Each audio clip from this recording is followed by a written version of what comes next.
Some sad news this time. The government have recently announced that they're cutting the grants available for purchasing new EVs. But is it really such a bad thing?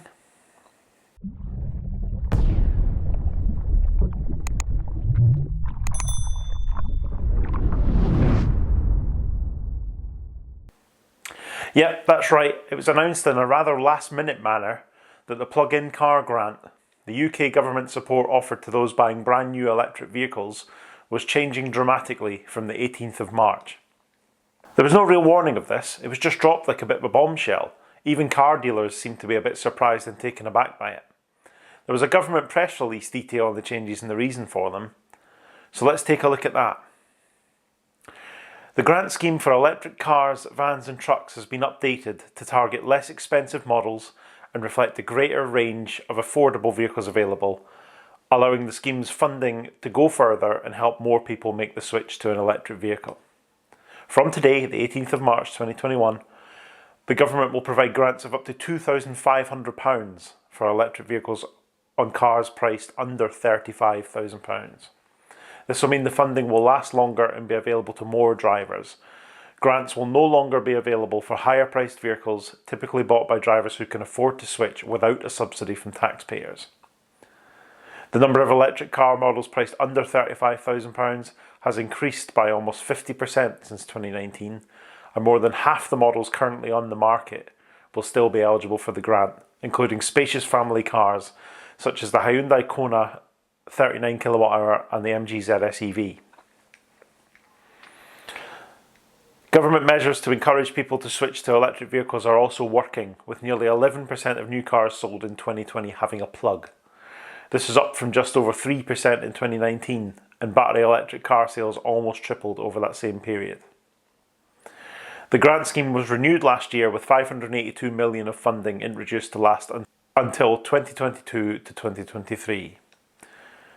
Transport Minister Rachel Maclean said, "We want as many people as possible to be able to make the switch to electric vehicles as we look to reduce our carbon emissions, strive towards our net zero ambitions and level up right across the UK.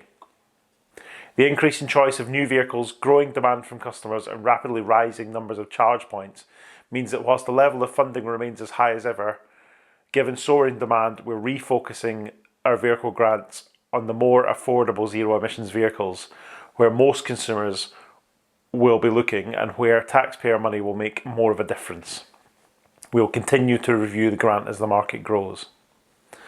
The plug-in grant was reduced 10 years ago to stimulate the early market for zero-emission vehicles. Since 2011, government have provided close to £1.3 billion in grant funding to help bring ultra-low emission vehicles onto UK roads, supporting the purchase of over 285,000 vehicles. We have been clear since 2018 that we intend to reduce the grant, and we are retaining support for the switch to electric vehicles through other new investments. Today's changes are the latest step in this. And as the market develops even further, we expect further price reductions in electric vehicles. So then, that's been about as popular as a fart in a lift. From what I've seen on various message boards, Facebook groups, and in some news articles, people are moaning left, right and centre about how terrible it is that the government are reducing the amount of support that's being offered. Some are also bleating on about how they're effectively increasing the subsidy on petrol and diesel by freezing fuel duty in the recent budget. It seems that those people are a little bit out of touch with reality, because I think you forget that private car use is a drop in the ocean compared with haulage. And this really would not be the right time to be increasing the price of absolutely everything by increasing fuel duty and increasing the cost of transport for deliveries and movement of goods. It really isn't the right time for that, I don't think. But let's get real here. If you can afford to buy a brand new EV for 40 grand, 60 grand, 80 grand, whatever, the withdrawal of a £3,000 grant isn't going to make that much of a difference to you, is it? It's extremely unlikely that the plug-in vehicle grant was the reason you were going to pull the trigger on that Porsche Taycan, really. Is it right that the government continues to subsidise luxury car sales? Can you really say that that's the best use of public money? And can you really say it would just all be about the green credentials?